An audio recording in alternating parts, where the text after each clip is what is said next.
এদিকে রাকসু নির্বাচনের ভোট গ্রহণকাল প্রস্তুত বিশ্ববিদ্যালয় প্রশাসন। এই মুহূর্তে রাজশাহী বিশ্ববিদ্যালয়ে আছেন সহকর্মী শাহিন আলম, সরাসরি যাচ্ছি তার কাছে। অনুষ্ঠিত হবে বহুল প্রতীক্ষিত রাকসু নির্বাচনকে কেন্দ্র করে এরই মধ্যে বিশ্ববিদ্যালয় প্রশাসন সকল ধরনের প্রস্তুতি তারা সম্পূর্ণ করেছে এবং আগামীকাল সকাল থেকে ভোট গ্রহণ শুরু হবে। বিশ্ববিদ্যালয়ের 28,000 শিক্ষার্থী তাদের ভোটাধিকার প্রয়োগ করবে। আমরা আজকে দেখেছি যে আজকে বিশ্ববিদ্যালয়ে কোনো আসলে যে প্রচারণা প্রার্থীদের সেটি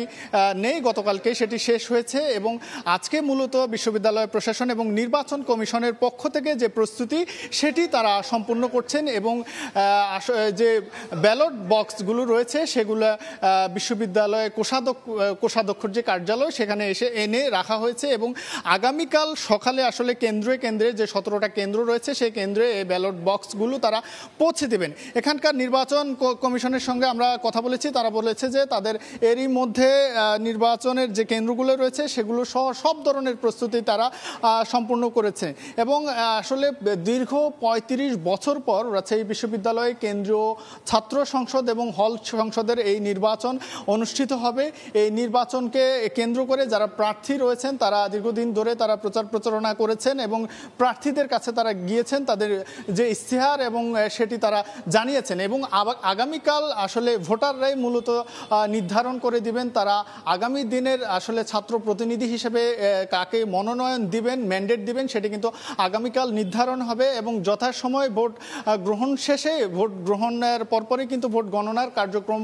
সেটি শুরু হবে এবং নির্বাচন কমিশনের পক্ষ থেকে জানানো হয়েছে রাজশাহী বিশ্ববিদ্যালয়ের যে কেন্দ্রীয় ছাত্র সংসদ নির্বাচনের ভোট সেটি মেশিনের মাধ্যমে গণনা হবে এবং নির্বাচন কমিশন আশা করছে যে 12 থেকে 15 ঘন্টার মধ্যে তারা আসলে ফলাফল দিতে পারবেন বলে তারা আশাবাদ ব্যক্ত করেছেন এবং আজকে সকাল থেকে আমরা যেটি দেখেছি যে বিশ্ববিদ্যালয়ের আইন শৃঙ্খলা যে পরিস্থিতি সেটি পুলিশের পাশাপাশি এখানে বিজিবি সহ অন্যান্য কয়েক স্তর বিশিষ্ট নিরাপত্তা কিন্তু বিশ্ববিদ্যালয়ে গ্রহণ করা হয়েছে। যদি বলা যায় এক কথায় এখন পর্যন্ত কোনো ধরনের অপ্রীতিকর ঘটনা আমাদের চোখে পড়েনি এবং নির্বাচন কমিশন তাদের সকল প্রস্তুতি সম্পূর্ণ করেছে। তো এ ছিল আমার কাছে রাজশাহী বিশ্ববিদ্যালয়ের কেন্দ্রীয় ছাত্র সংসদ নির্বাচনের সর্বশেষ খবর। সরাসরি যুক্ত ছিলাম রাজশাহী বিশ্ববিদ্যালয় থেকে।